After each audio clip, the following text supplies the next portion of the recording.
Man, this is okay. So, welcome to the SmackDown edition of Buc What You Heard. My name is Gene. You can reach me at Super Heavyweight. If you follow me, I'll follow you back. I'm the captain of this ship, and I'm joined tonight by my esteemed colleagues, Michael Pless. How you doing tonight, my friend? Oh, doing well, Gene. Glad to be back on. All right. So I've got Michael Pless, Peter Blake, host of the Sports Web on the Tan Talk Sports Radio Network. What's happening, Peter Blake? How you guys doing? I'm Peter Blake, your host of the Sports Web, the only FM sports talk show in the Tampa Bay area on Saturday afternoons from 3 to 5. Bring your passion, bring your excitement, nonsense, live from the Tan Talk Sports Network studios tonight. There you go. Hey, I'm glad to have you on. And the hardest working man in the Tampa Bay area, Rick Brown. How are you doing tonight, my friend? Well, let me tell you something, Gene. It's been a long time, it seems like, since I've been on the air. But you know what? I'm coming for your belt, Gene. I just want you to know I'm coming for your belt. And you if I have to put you through a you're table, not getting this, that's the okay, belt that's buddy? coming home with me tonight. I'm coming to get it, buddy. And if you have to go through a table to get it, you will go through the table. But no, what's up, folks? What's happening? You can reach me at Rick Brown 91 on Twitter. That's Rick Brown 91 on Twitter. Also, you can read my stuff on fanragsports.com. Click on the NFL tab. I usually write about the NFC South as well as the NFC East. Sometimes I throw in a little oddball twist there, but please read my stuff tomorrow because I got something under the Bucks that I think you would enjoy. I'll just give you the topic. The one player that needs to step up in 2017 for the Bucks is Jameis Winston. Make sure you read it. Read fanragsports.com tomorrow, and you'll find my answer. Okay. All right. So here we are with OTAs, and we are, OTAs always means that training camp is right around the corner. And that's one thing that really gets me hyped up is this time of year is getting us going. And Rick Brown, I know that, we talked off camera, but this is your first day at OTAs. Was there anybody right off the bat that stuck out to you?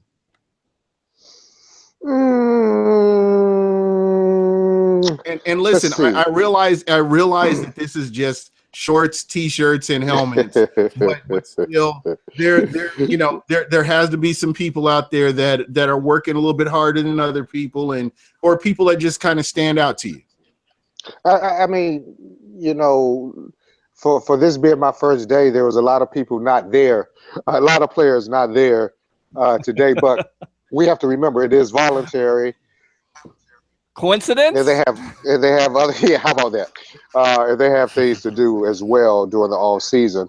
Having said that, Peter knows how I feel about, and I call it football in shorts. Guys running around in shorts. Other people call it underwear or whatever. But I'm not as excited when I see these guys out there just going through their drills and all. Having said that, there were a couple of guys who looked pretty good. Both tight ends, Cameron Brate as well as O.J. Howard, look good today. They look good.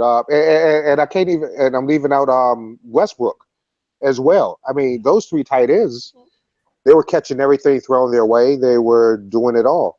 Adam Humphries looked good to me today. But Adam always looks good whenever he's out there. He's a consummate pro. And trust, I think it's going to be hard. People's already anointing Chris Godwin as the number 3 receiver. I say not so fast because Adam Humphries, he has that experience under his belt, and he gets open and he catches everything that's thrown his way. It seems that way. On the defensive side of the ball, what really caught my eye was Ryan Smith playing corner. Vernon Hargreaves wasn't there, but Ryan was there and getting his reps, which was good for him to continue to get comfortable playing corner again and in this system. So that's what stood out to me for the most part. One other thing, and it doesn't mean anything now, but man, Doug Martin looked fast. He looked like he looked his rookie year. You guys remember the Oakland game Yes. when he just was running Yes. mad? Mm-hmm. He looked like that today, and I don't think it's by happenstance either. I think he knows what's on the line, and I think he's back with a purpose, and I think that's good for the Bucs, or will be starting in Game 4 anyway. Absolutely. And Peter Blake will attest to this. This has been somebody that I've mentioned in the offseason that, hey, this guy, don't be surprised if Doug Martin is here when the season starts, when we get into Game 3 where he's back from his suspension. He will attest that I've said that. I think that, it's half a dozen one way or the other where you go out and you draft a running back, or you have somebody who has come in and, he was a number 2 receiver in 2015. I feel like he has something to prove. I feel like, he owes the Tampa Bay Buccaneers for trusting in him and investing in him and not getting rid of him, when they easily could have because of what he did. He's going to be one of those guys that is going to quietly come in and he's going to make some noise when it's time to play. I really do believe that about him. I just think that what he's capable of doing when he's healthy just kind of outweighs what happened in the past. And, this is his last chance. This is it for him. If he can't come through, he gets injured. I believe the Tampa Bay Buccaneers move on. But I think this is his to lose. And Mike, what are your thoughts on that? Yeah, I agree. I mean, with what you're saying, I mean, it's a win-win for the Bucs pretty much. I mean, if he comes in and does what he's capable of doing, then the Bucs look great. If not, they can just release him. So it's good hands, and they have guys that can carry the load in Jacquizz Rodgers and Charles Sims and Peyton Barber. So they have a committee plus McNichols, who they drafted. I think they're in a good situation. On Rick's point about Chris Godwin and Adam Humphries, I agree. I think Humphries is going to be the slot. I think Godwin's more of a guy where he's better on the outside, and you can move, either Mike Evans or Deshaun Jackson on the inside, create mismatches that way. So I think it's a great situation right now for the offense.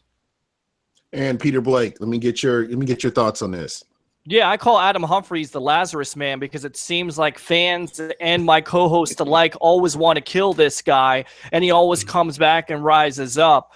Kenny Bell was one of the guys who was supposedly supposed to replace him, didn't do it. Now Chris Godwin. Adam Humphries is a gamer. The Tampa Bay Buccaneers as an organization love his work ethic.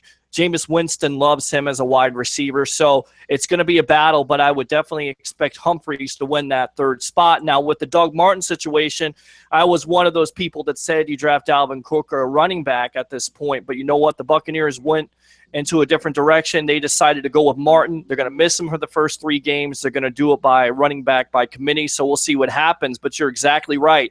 If anybody has more to prove in 2017, sorry to steal your thunder here, Rick Brown, but it's got to be Doug Martin.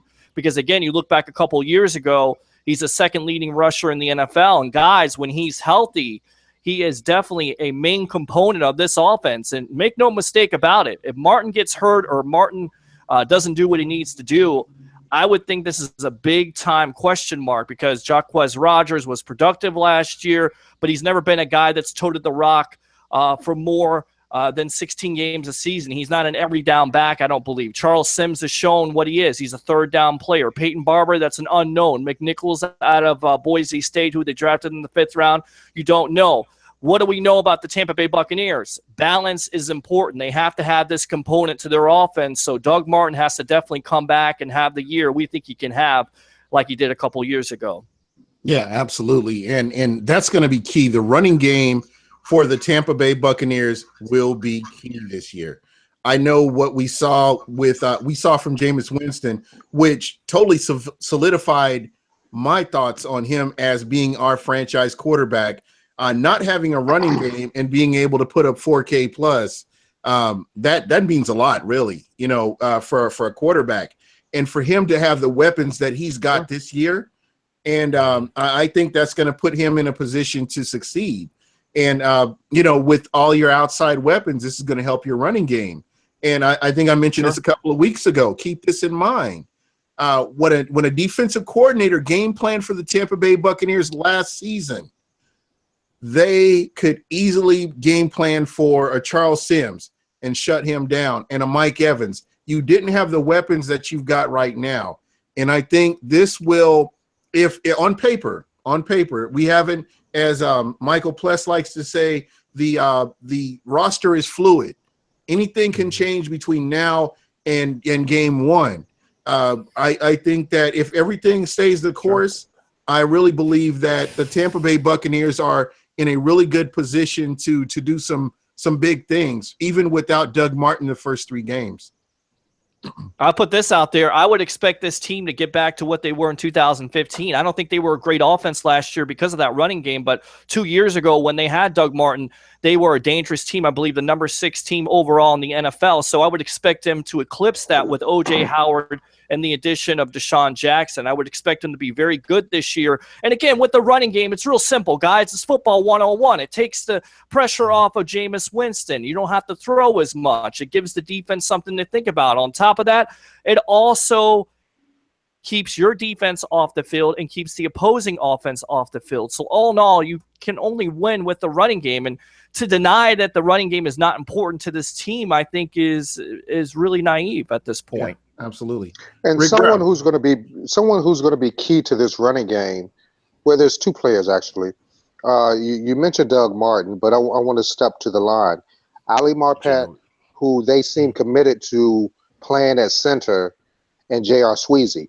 If you remember 2 years ago, who led that charge? Logan Mankins.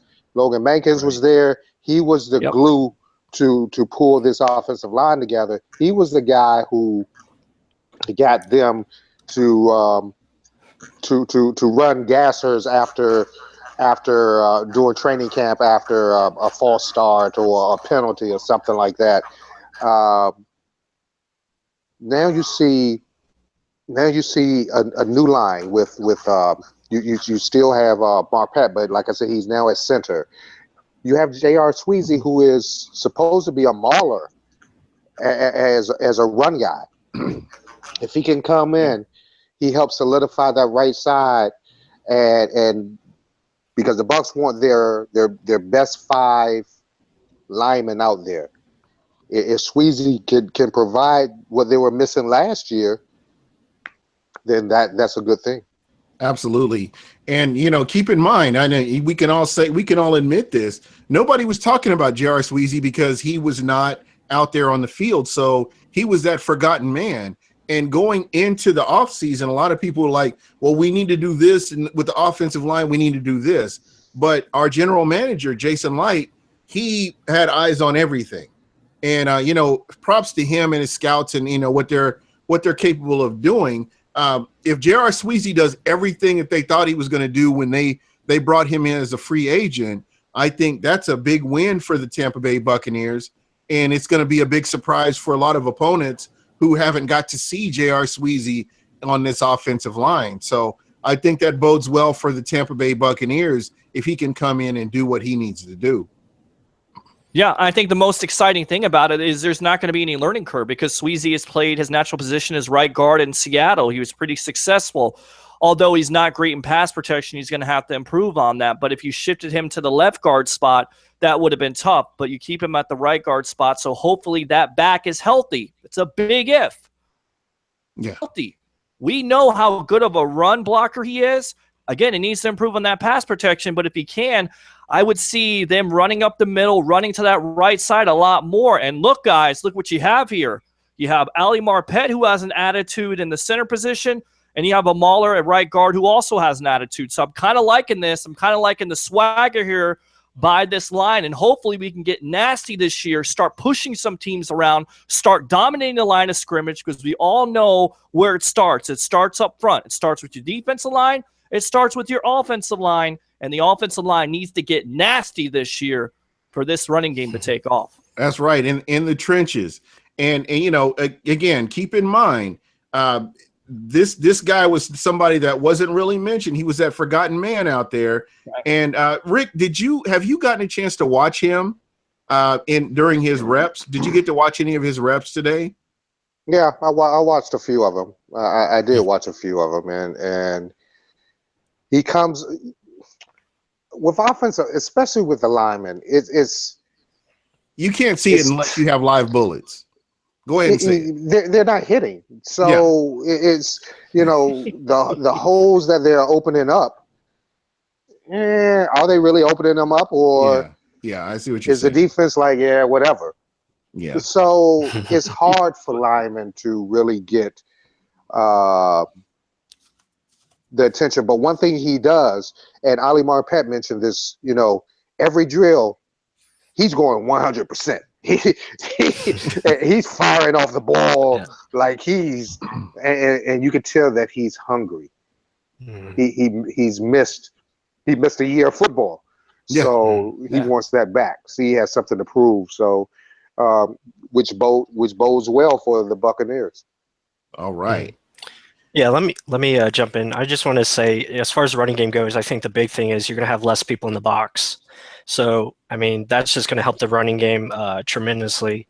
You look at the outside weapons, last year, condensing our offense as far as the field goes. I mean, pretty much putting 8-9 guys in the box. They were playing press coverage on Mike Evans, jamming him at the line.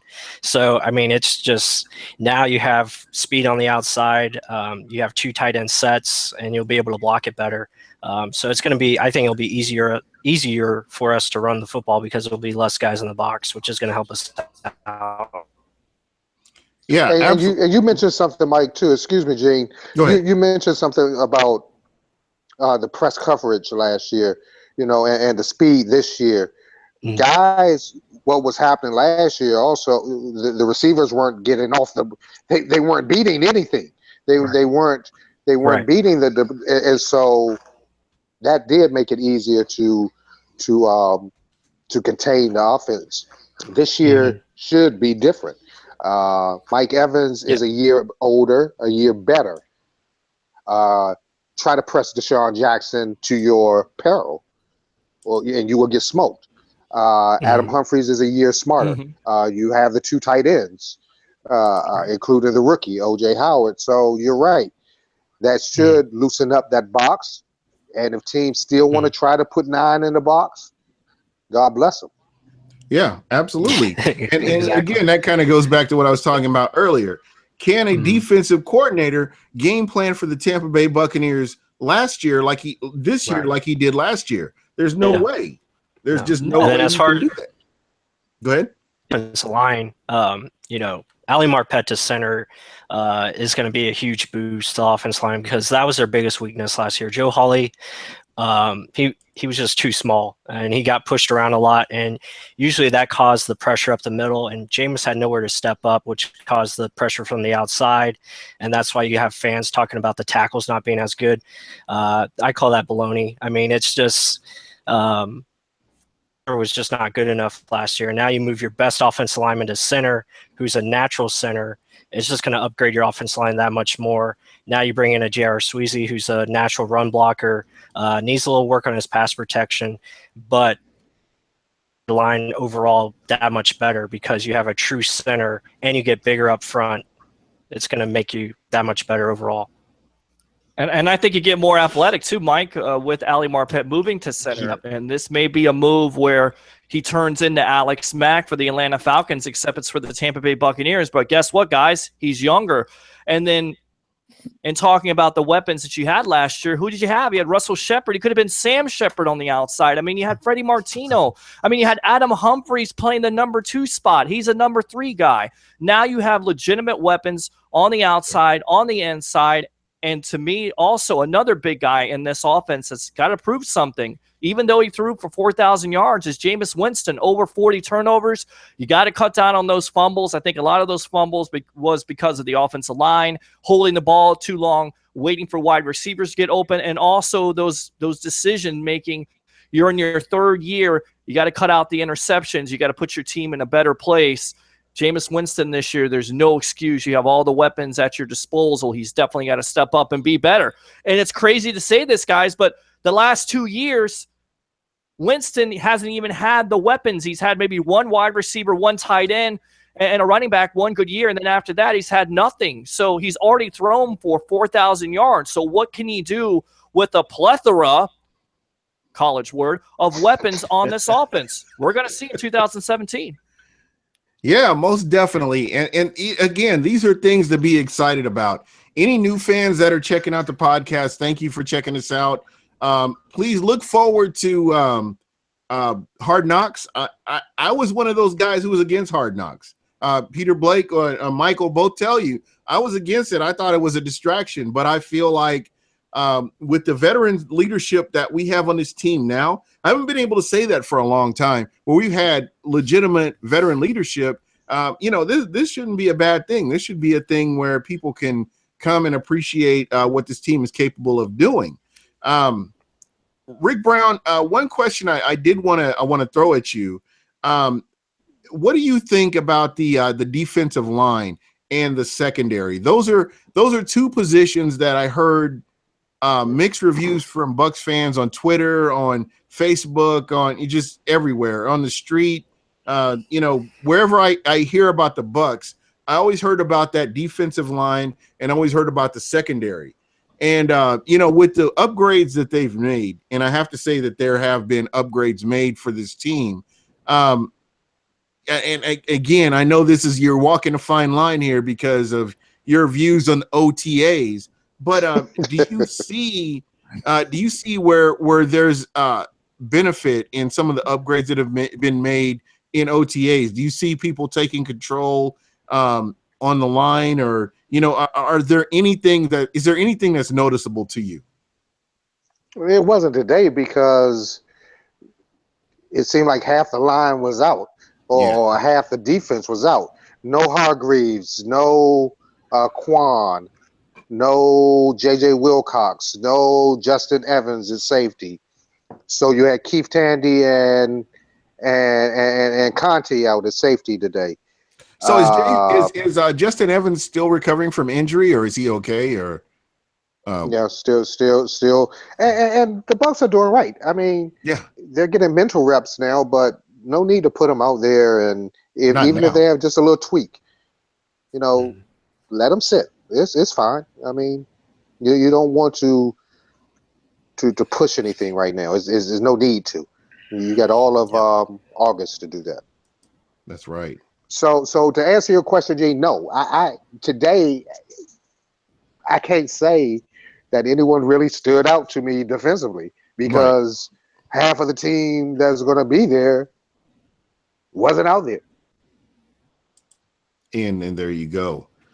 So guys, I know that OTAs. Go ahead, Michael. I'm sorry. I was just going to say, as far as the defensive line and cornerback or secondary comments, I mean, I think if you look at this team from the offseason point of view, I mean, we got bigger, faster, and stronger everywhere on this team. So, and you look at the defensive line and what they brought in as far as defensive tackle position, got much bigger with Chris Baker and Stevie T, and then you also have Clinton McDonald and Gerald McCoy. So one of our bigger weaknesses last year was stopping the run. And we got definitely bigger up front. And then in the secondary, we got more physical and faster with Justin Evans and J.J. Wilcox. So I think it's a win-win. I think you have more depth there now. And the X factor is going to be Jacquez Smith. I mean, if that guy can stay healthy, him and Noah Spence, that'll be a force to be reckoned with. Yeah, that's somebody that you really didn't hear Bucs fans mention was Jacquez Smith. I've always been a big fan of his, and another person that's no longer with the team. But Howard Jones and Jacquez Smith, I always felt like they would be contributors for the Buccaneers for a while.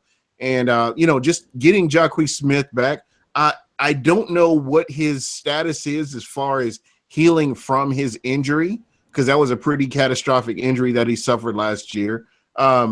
Rick, did you get a chance? Was he on the field while you were there? No. Didn't see him.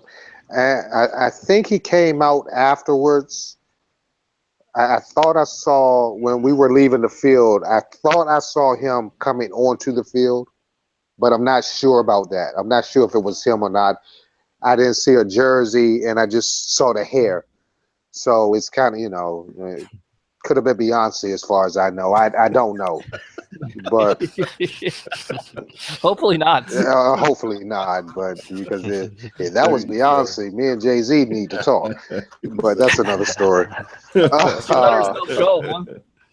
So, guys, I want to touch on this a little bit. All of the Buccaneer draft picks are signed, and to me, that's really exciting. I know there were some people that were, and I'm not going to drop any names. I'm not going to say anything negative. There are people that were making a big deal that our third round pick wasn't signed. You know what? We still have until the regular season to get this guy signed. The fact that he's out there participating, it says everything that I need to hear. But we have everybody signed now. The Bucs have everybody signed. That's one of those things that you can kind of put behind you and focus on the season. And I want to kind of go down the line with you guys and see, is there anybody specific out of these draft picks that you really are interested in seeing how they progress? I know, and I'll be honest, this is my show. I'll be honest about this. A couple of years ago, I thought that Kenny Bell would be the guy that made it on this team and made a difference. And, I totally whiffed on that. But again, this is a fan show. You've got people that do find people that they relate to or people that they really like, and they kind of hope that they make the team. And again, I realize we're in OTAs, Rick Brown, but this is a fan show. I'd like to get your thoughts on, is there anybody out of this draft class that you're really looking at and kind of saying, I want to see what he does? Actually, there's two people. No, I'll just keep it at one. Justin Evans. I want to see they got rid of a guy who, in Bradley McDougald, or they let Bradley McDougald walk, who I thought could be a good safety for years to come. Okay. Now, let me see what Justin has then. Let me see what JJ, and I know JJ Wilcox wasn't a draft pick, he was a free agent. Right. But in particular, the safety position, I want to see what's up. I want to see, can they cover better? I want to see, can they not take bad angles on crossing routes or in pursuit? I want to see if they can make more plays. I want to see if these guys can do it. I hear Justin Evans can do it. Now let's see. I need to see it on the field. I need to see it. Exactly. So, does his skill set translate to the NFL? So that's my pick, Justin Evans. All right. Peter Blake, I'm gonna go to you next. Yeah, I think that's a perfect statement. Does his skills translate to the NFL? And I think that would go with OJ Howard. There's a lot of hype on Howard. Is he the real deal? I hope he doesn't have Austin Seferian-Jenkins disease. I hope he comes out and can block like he's supposed to on the offensive line. I hope that he's everything that the Buccaneers think he was at 19. I want to see this kid perform in this offense and what the Buccaneers do with him overall. So I'm just going to keep it simple. I want to see what OJ Howard has. I want to see if he's worth it. I think he is. I think if you look at the tapes, you could see at Raymond James Stadium during the national championship game, just run away from linebackers and safeties and corners, and that's what you want to see on Sundays for this team. So I'm curious to see what he can do. Yeah. And Peter, like you, I'm going to go to you, Michael, just a second. With OJ Howard, I felt like he was underutilized at Alabama. I felt like they went a different direction in how they used him.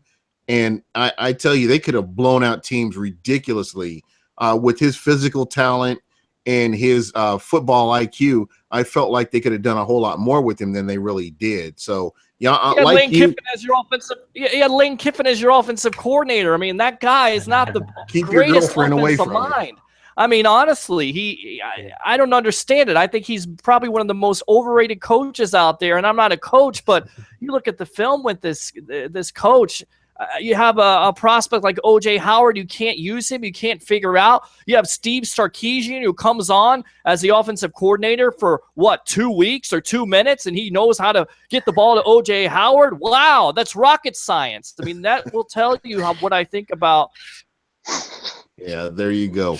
And Michael Pless, who are you looking at? I know that you've got some guys in mind. Justin Evans was my guy just because I'm not too very high on him. I wasn't high on him in the draft. I don't think the guy can tackle, so I'm worried about that. I'm hoping he can figure out angles and learn how to play under control. But I'll go with Stevie T out of USC. I think this guy's going to have a big role on this team as a 7th round pick. I think he's going to, because of his run stopping ability, and this team wants to play more 3-4 fronts. They want to show diverse looks on the defensive line and confuse the opposing offenses. So I'm really interested to see what he can do. I'll give you a guy that was undrafted as well. I think that's going to be a big-time player for this team as well, is Anthony Auclair, the tight end. He's 6'5", 250, can block, decent receiver. So that tight end group is going to be probably one of the strongest positions on this team. So I'm really excited to see him as well. Well, there you go. All right. And for me, the big question I have was with Beckwith. I really question that move. Maybe again, I'm not a general manager. I'm just saying, based on what I saw, I watched a couple of times, or actually a lot of times, where he couldn't shed blocks, whether it was a tight end, whether it was an offensive tackle. I just saw him unable to shed blocks and being pushed out of plays.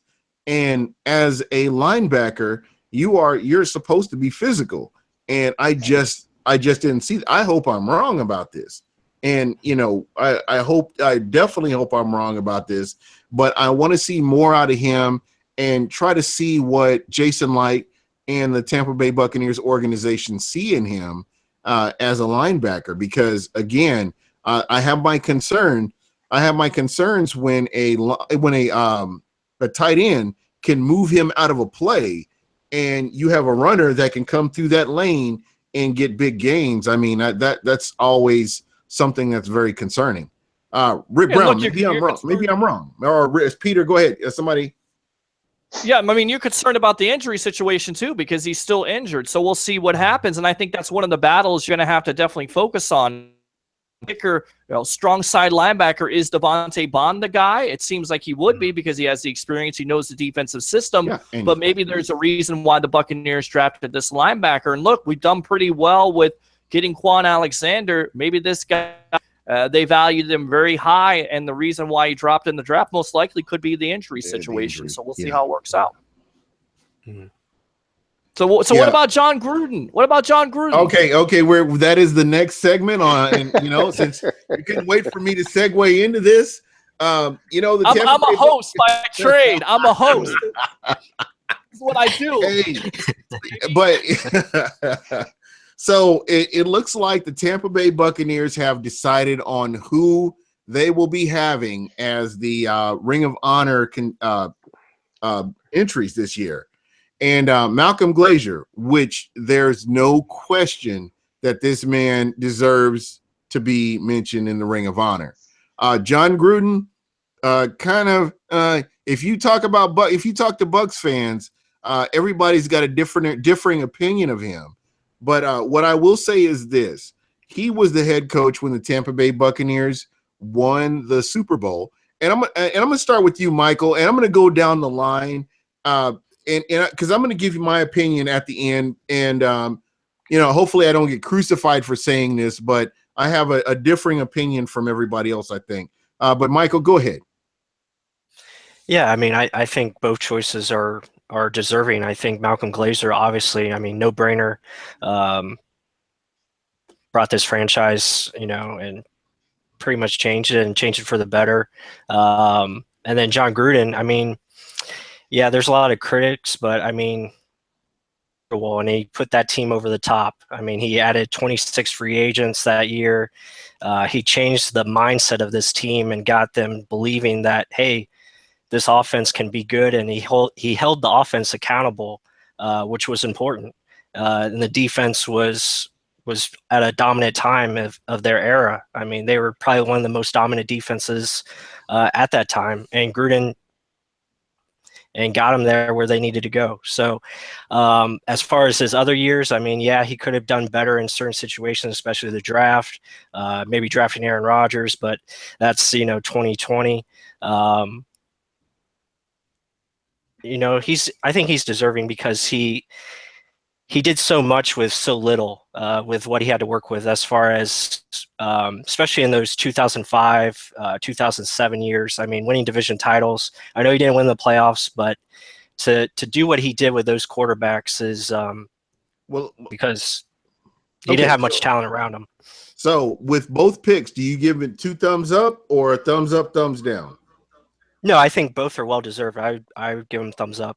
All right, 2 thumbs up. All right, Peter Blake, we're coming to you next. So don't steal my thunder.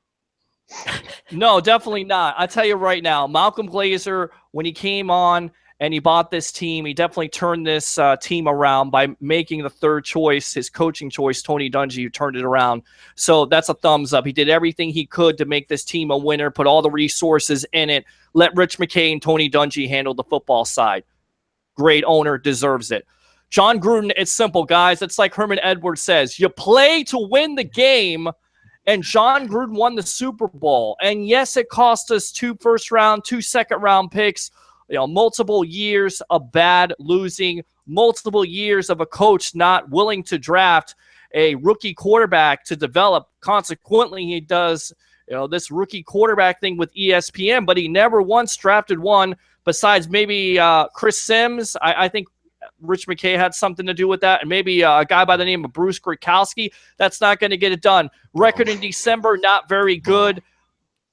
Super Bowl, and if you had to do it over again, would you not trade all those picks to win a Super Bowl? Absolutely. Thumbs up, Bay Buccaneers, and stop with all the Tony Dungy talk. He's going to get in eventually, but you had to put John Gruden in over Tony Dungy. Yes, Dungy is an architect. Yes, he took this team out of the doldrums of losing. Yeah. Built this defense up with Monty Kiffin, but at the end of the day, you got to put John Gruden in because he won the Super Bowl. He changed the offense. He changed the attitude of this team.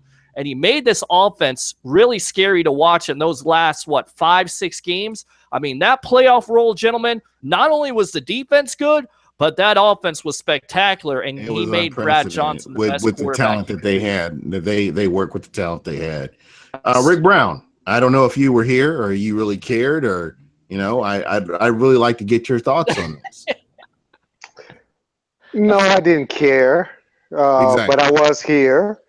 No. I've been going back and forth with this. Up until Peter started pontificating all this how great John Gruden was, I was on the same page. But then I started to think, Yellow Jacket, when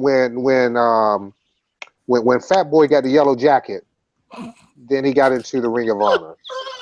When Derek Brooks got the yellow jacket, then he got into the Ring of Honor. Now, just tell me if I'm wrong. Didn't Tony Dungy just get a yellow jacket? Mm-hmm. Didn't Tony Dungy just get a yellow jacket? Yeah. I don't think he got in. He recently got it. Yeah. Okay. You don't think I see where you're going with this. I'm gonna let you continue.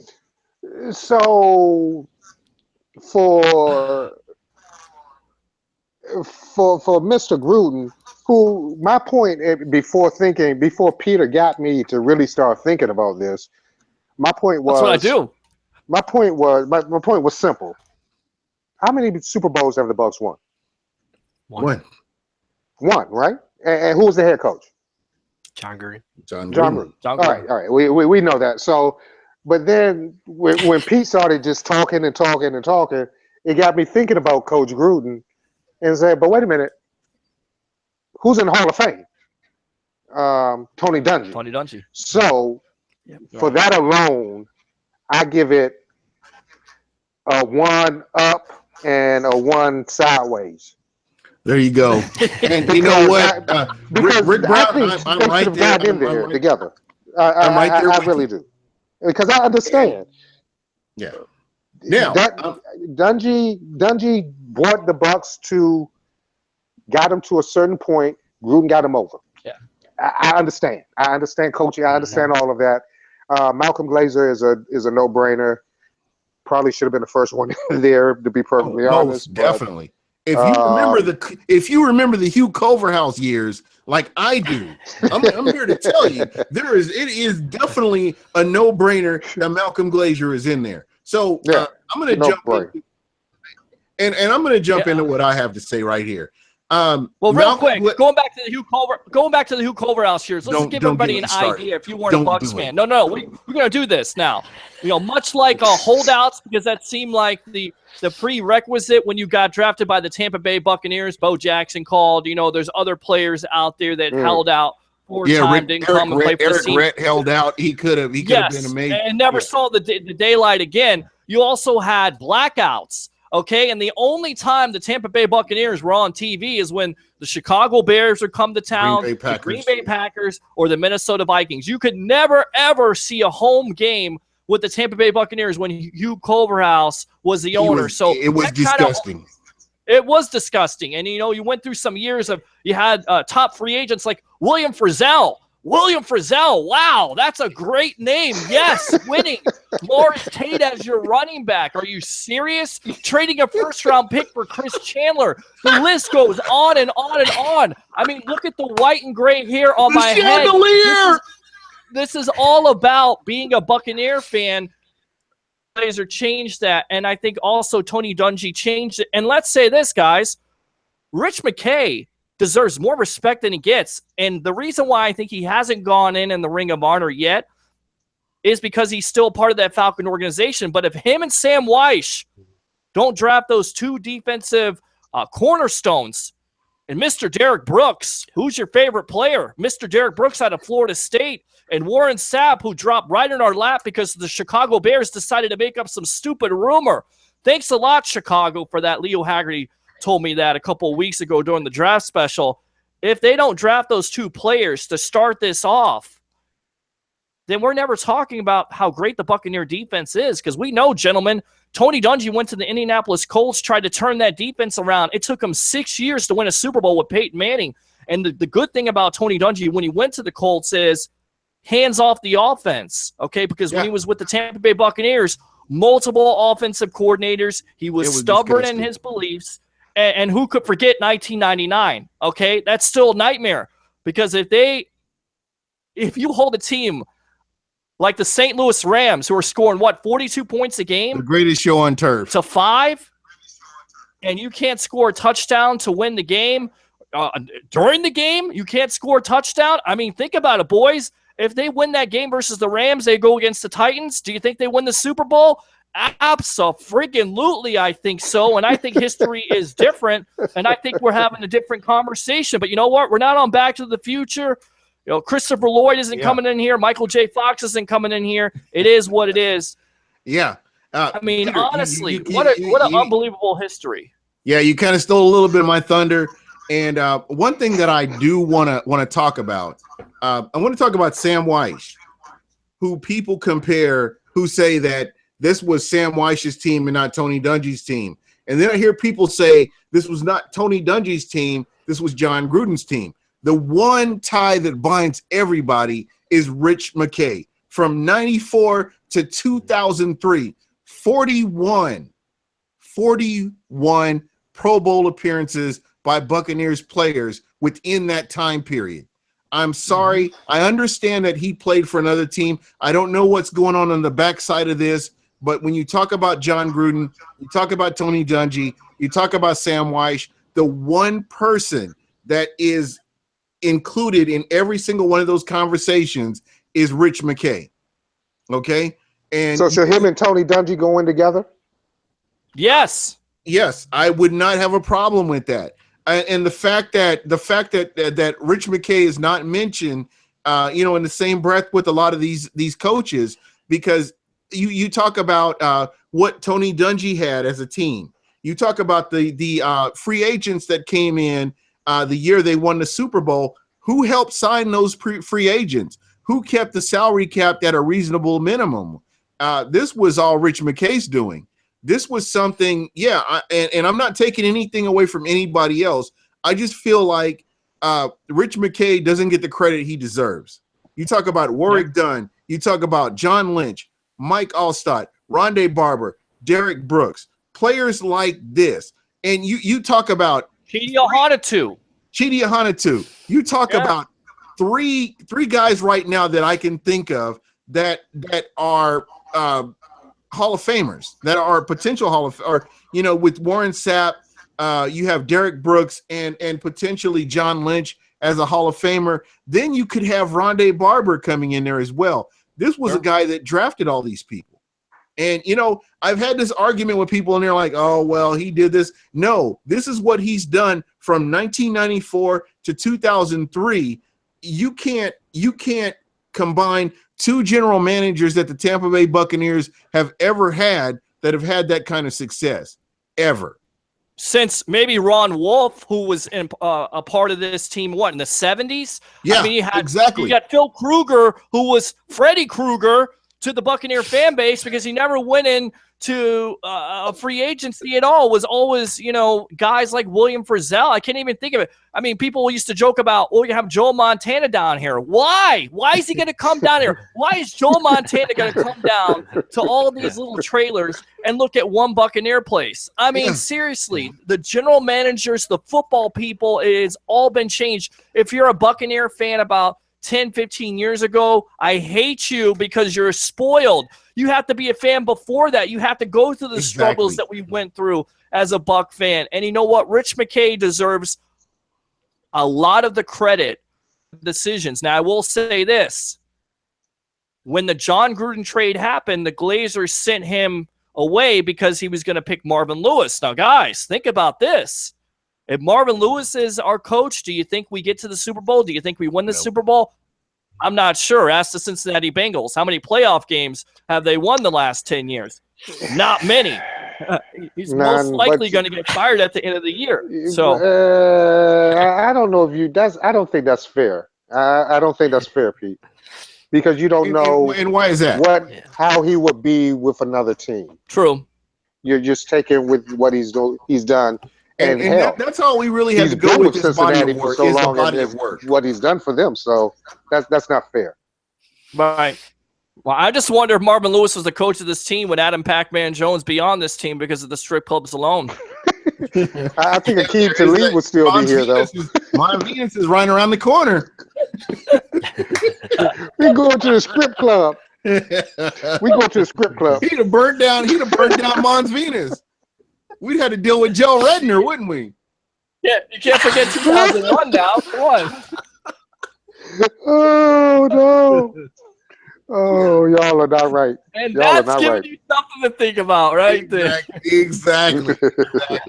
But, all right, so, Gene, finish, though. All right, so, you said all of this about... And I guess, I'm going to get back to my point. I apologize. I just ramble a lot at times. But just like The Rock, but it's okay. No, I think that for what John Gruden did, what he was brought in to do, he accomplished what he needed to do. He came in, they won the Super Bowl. And you know what? It could have been another coach, and they may not have done it. We saw what Tony Dungy didn't do. And John Gruden, accompanied with what Rich McKay was able to do with the free agents, bringing in the right free agents to make that offense better than it was. I can't argue with John Gruden being in there. It is. I have to give it 2 thumbs up based on what he was able to do. He wasn't part of the politics. He wasn't part of any of this other stuff that went on behind the scenes. He came in and did what he needed to do. So I'm going to say that for the 2002 season, I'm going to give John Gruden props. However, after that, he pretty much proved that he wasn't a very good evaluator of talent. But for that season, yes, and that would definitely put him in as the coach that was a Super Bowl winning coach for the Tampa Bay Buccaneers. Yeah, him and his right-hand man Bruce Allen. I mean, they Jesus definitely Christ. know Don't how even to go. get, No, the great free agents like a Charlie Gardner who's past his prime by about 15 years. How about a guy like Derek Deese? Derek Deese and Todd How about Stewart. Tim Brown? You like Tim Brown? Yeah. I like Tim Brown. What about the stone-handed devil? Luke Pettigrew?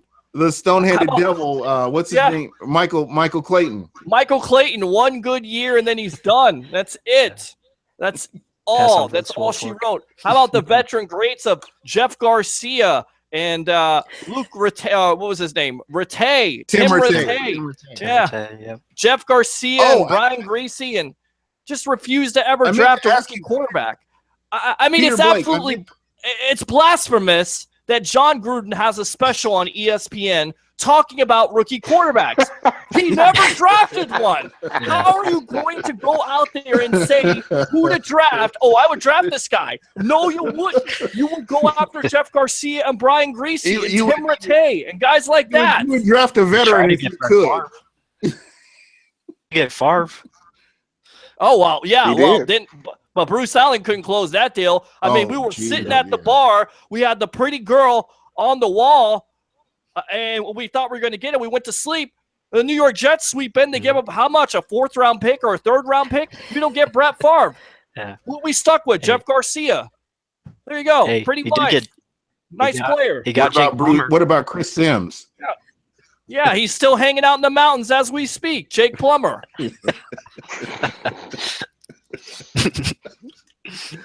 It's a bad situation.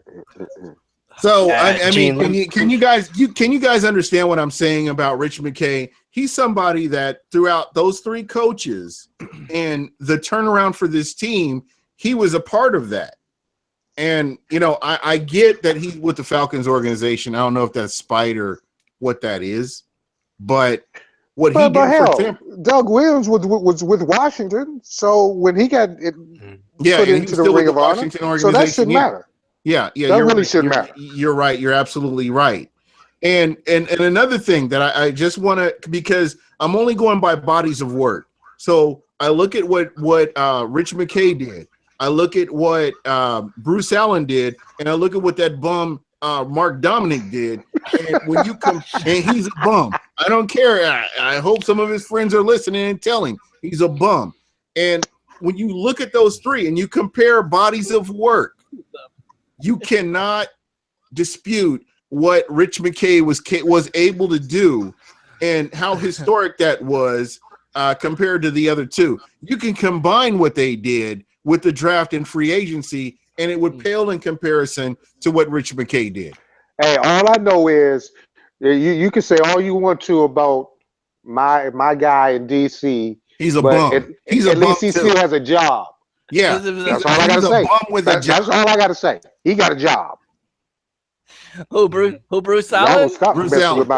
Y'all will stop messing with my people in DC. I'm just saying that right now. The guy's a bum, and you know what?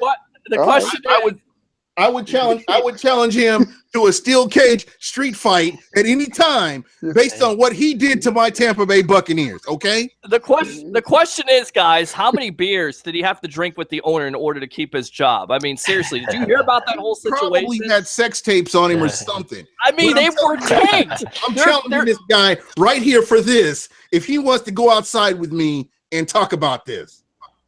Hey, I mean, I'm sorry, Rick, but when you hear stories about your owner and your general manager being tanked, looking at a coach, I mean, can you wonder why the Redskins the last couple of years have been just so Suspect. Mediocre? Yeah, I mean, wait a minute. Hold on. Whoa. Hey, Hold on. hey, they You're got not Jonathan changing Allen. this into a Washington Redskin bashing period. Because let me tell you something. The Skins won the NFC East, something that the Tampa. They did. When has the Tampa Bay Buccaneers won the NFC South? The last time they won the NFC South. I can't 2007. remember. Okay. Hey, So hey, the hey, Skins hey, won the hey, NFC hey, East don't last blaspheme on year, the show. 2 Not years ago, blaspheme on the show. and then last year they were a half game out. So let me tell you something, all right? Before you start throwing rocks, okay? Before you start throwing rocks, watch yourself. Right? That's all I'm saying. Because Hey, my wife, I hear my wife saying I'm You're getting a little too close to loud. going through a table. So I'm gonna calm down now. Hey, you're close to going through a table, buddy. But you know what? I'm just letting you know. I'm gonna take you, Gene. I'm gonna We take want you, and then I'm gonna tables. take that belt and bash you upside the head with that Hey, championship tables, belt. ladders, and chairs anytime.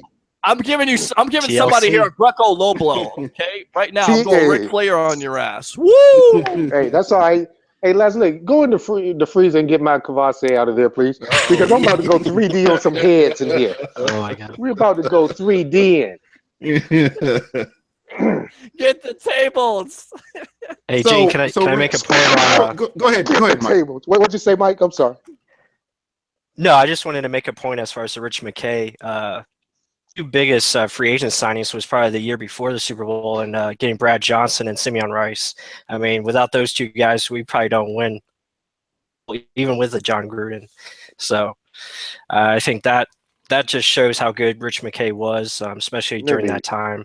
But back to the Redskins, I mean, they did get Jonathan Allen. I mean, that's a great pick right there. And Albert Hainsworth.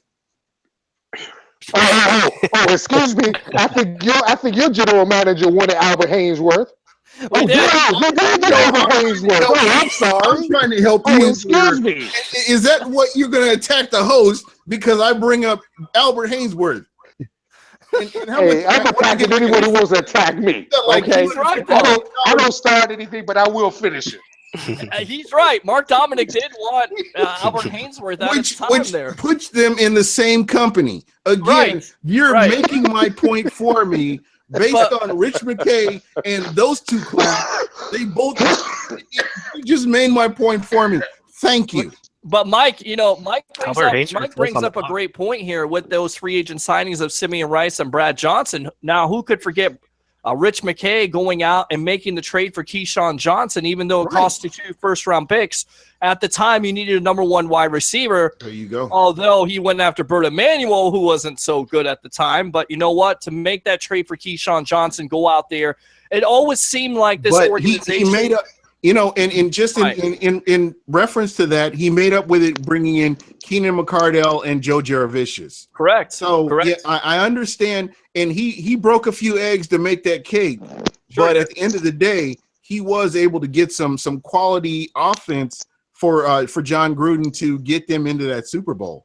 He was absolutely. I'm gonna Flashlight. This guy. I'm gonna take you. Hey, Gene, I want to take you on Route 66. All right. No, I'm good, man. I'm good right where I'm at. Are you sure, man? Because I got my pen right now. I got the light on right now. I'm pointing it at All you. right. Well, guys, Oh, man. it's been I can't believe it's been an hour already. I really appreciate you coming on. Rick Brown, I know you can't tell us, but can you tell us, just for the fans that are watching the show, what are you writing about tomorrow? You're not telling everybody in the whole wide world, but I told you what I was telling writing about tomorrow. I told you that I'm writing about the one Buccaneer player who needs to step up in 2017. Let's drop a name then, so that Peter these fans dropped will- the name. I'm not saying that that's the right name, but that is a name that I will say that is a name I considered, Pete, but I don't know if that's it. Let me ask you guys. All right, Pete said Doug Martin. Okay. Mike, who do you think is a Buccaneer who needs to step up in 2017? Needs to step up.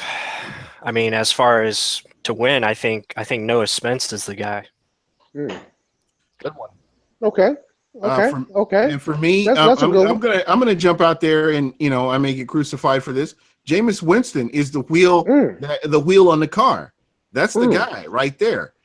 His accuracy, his thought process, just making sure that he's making the right decisions during the big plays, big time. He's that guy. I feel like Jameis Winston is a guy that needs to step up and go to that next level. We look at and a guy that I look at that I consider overrated. Maybe I'm wrong here, but Andrew Luck. Andrew Luck throws more interceptions than I do, and and I'm just telling you, I'm an amateur here, and the fact that You got a noodle arm. What are you talking about? exactly. All I'm saying is, Jameis Winston, seriously, with the weapons that he has, there is no reason for him to not be in any of these games this season. I don't feel like there's a team that's going to come in and blow out the Tampa Bay Buccaneers based on what they have and based on what they're capable of doing. I feel like this is his time. He's got to step up. When they got rid of Lovie Smith, the general manager, Jason Licht, said, we want to win now. I think we've had time to get this new head coach in there. People have learned the system. The defensive coordinator, people have learned the system. And I feel like now is the time that this team has to win. And Jameis Winston is the key to winning these games. No, okay. I definitely go ahead. I'm sorry. No, I was just going to follow up, but no, Pete, go ahead, please. Yeah, no, I say the deep ball accuracy definitely has to improve. Again, the turnover situation has to improve. And look, the third year for young quarterback, we know, ladies and gentlemen, progression. What is that next step that he takes in his progression? It'll be interesting to see this year. It should be really good, I think, with all the weapons he has. Yeah. Those are interesting picks, guys, and one of you may be right or you all may be wrong. But you got to check out fanragsports.com tomorrow to find out. Check it out. Click on NFL. Look for my name. You'll see it there. Trust me. And once you read it, I bet you Gina send me that belt that I'll deserve. Belt, nah, yeah. Gotta earn this belt. This is. Oh yeah. I earned it with my writing, buddy. I'm gonna hit him with the belt right now. What a slap nut. All right, guys. I'm gonna go around the room here and thank you everybody for showing up. I appreciate it. Michael Pless, what are you working on right now? Let's kind of hear about what you have going on, and I'll kind of go down the line. Yeah, I mean, everyone follow us at Real Bucs Talk. Check out the website, realbucstalk.com. I have a post on O.J. Howard recently. I just put that up, so that's it's a pretty good one, so check that out.